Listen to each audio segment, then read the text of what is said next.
শাকিব খানের নতুন সিনেমার আপডেট নিয়ে অপেক্ষা করতে হবে 10 তারিখ পর্যন্ত। দুঃখের সাথে বলতে হচ্ছে 2026 সালের শাকিব খানের মুভির আপডেট পেতে এখনও 10 তারিখ পর্যন্ত অপেক্ষা করতে হবে। পরিচালক আবু হায়াত মাহমুদ একটি ভিডিও বার্তায় বলেছিলেন, আগস্টের প্রথম সপ্তাহে শাকিব খানের নতুন সিনেমার নাম প্রকাশ করা হবে একটা ফার্স্ট লুক পোস্টার দিয়ে।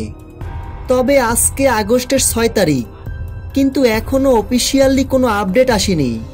তার মানে ক্লিয়ার, আগস্টের প্রথম সপ্তাহে হচ্ছে না শাকিব খানের নতুন সিনেমার ফার্স্ট লুক পোস্টার প্রকাশ।